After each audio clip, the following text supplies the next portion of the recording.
Welcome to The Explainer. Let's jump right in. Today, we're diving straight into the brilliant mind of Nagarjuna Bodhisattva. We're going to explore the incredibly profound dialectical spirit hidden right there behind the scriptures of the ancient Daji Du Lun.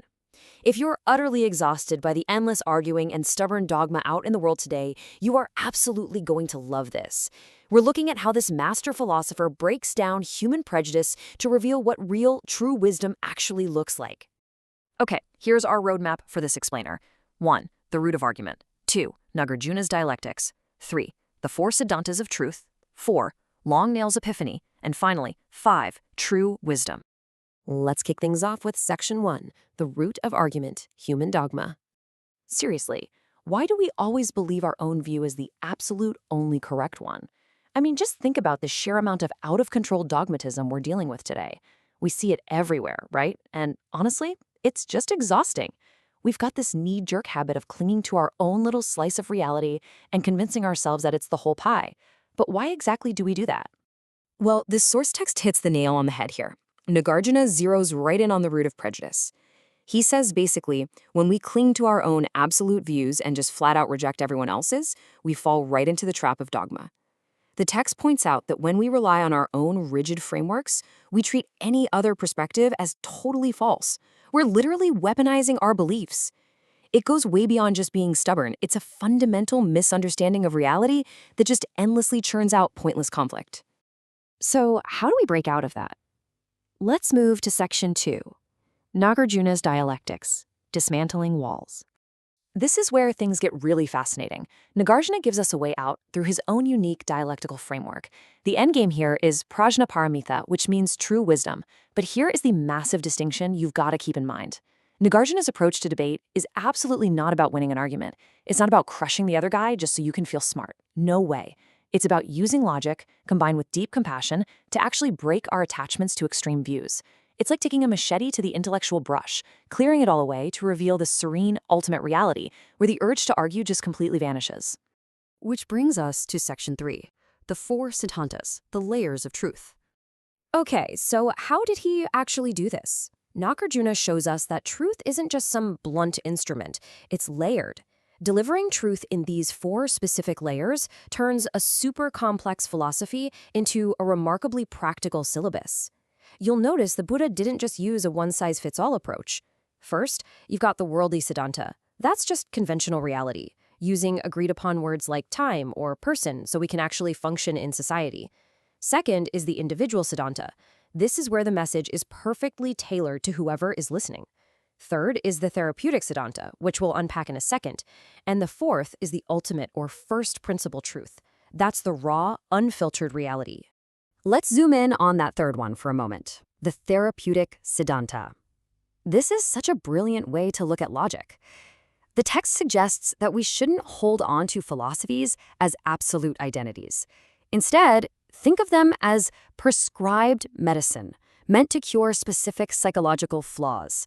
It's just like a doctor handing out cooling herbs for a fever, right? Nagarjuna argues that concepts like emptiness are literally just medicines designed to cure the disease of extreme arrogance and attachment. And hey, once the disease is cured, you don't keep chugging the cough syrup. The whole point is that logic is meant to heal the mind, not be used as a club to beat your opponent with. To really see this in action, let's jump to Section 4, Long Nail's epiphany, a master debater. I love the story from the source text. It's the intellectual journey of an ascetic named Dirghanakha, but everyone just called him Long Nails. So, Long Nails was a master debater. He'd memorized literally all 18 ancient texts of his era, and he was so intensely competitive that he made this wildly bizarre vow. He absolutely refused to cut his fingernails until he had intellectually crushed the Buddha in a debate. I mean, talk about holding a grudge. He was the ultimate cynic. He used his massive brain power just to tear down everyone else's ideas while conveniently refusing to offer any of his own. But man, that absolute arrogance set him up for a colossal philosophical trap. So here's the climax. Long Nails struts right up to the Buddha and very smugly declares, "I accept no views." He's totally convinced he's invincible, right? Because if he doesn't take a position, nobody can attack it. But the Buddha just looks at him, super calm, and asks, "Do you accept that view?" Boom. It is the ultimate intellectual mic drop. If Longnails says yes, he's immediately contradicting his own claim. If he says no, his entire premise just evaporates. With one gentle, logical question, the Buddha completely shatters Longnails' absolute prejudice. The text uses this gorgeous metaphor to explain what happens inside Longnails' head right at that moment.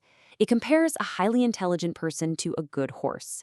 A stubborn horse, it needs to actually feel the whip to get moving. But a truly excellent, sharp horse, it only needs to see the mere shadow of the whip to instantly correct its course. Longnails was that good horse. The absolute second the Buddha exposed that tiny logical flaw, the shadow of the whip, Longnails' mind just snapped to attention. He instantly saw the total absurdity of his own pride. But honestly, this is the most profound part of the whole explainer. Longnails wasn't just defeated by superior logic. When he realized he was cornered, he fully expected to be mocked. In the debating culture back then, the loser took on all the public shame. But the Buddha? He didn't gloat. He didn't parade the victory in front of the crowd or publicly humiliate him. And it was exactly that pure compassion, that total refusal to prioritize winning over human dignity, that actually transformed the guy. Longnails dropped his prejudice right there on the spot and unlocked an incredible level of clarity. And that leads us perfectly to our final section, Section 5, True Wisdom, the Highest Truth.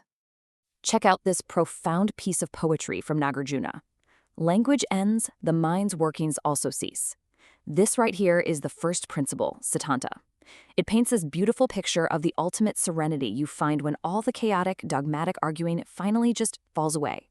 When we stop weaponizing our viewpoints, when we stop trying to trap people with words, we enter a state where the obsessive churning of the mind can finally rest. The highest truth isn't found in crafting the perfect argument. It's actually found in the quiet, profound clarity that's left over when the arguing stops. So as we wrap up this explainer, I've got a challenge for you. The next time you find your blood pressure spiking in the middle of a heated argument, I want you to just hit pause and ask yourself, are you genuinely seeking the truth right now, or are you just desperately trying to protect your own prejudice? Think about Nagarjuna's dialectical wisdom. Remember Longnails. Try using logic as a medicine to heal rather than a weapon to destroy. Because when we finally let go of that desperate need to always be right, we actually make room for real, true wisdom. Thanks so much for hanging out with me for this deep dive. Keep learning, keep questioning, and I'll catch you in the next one.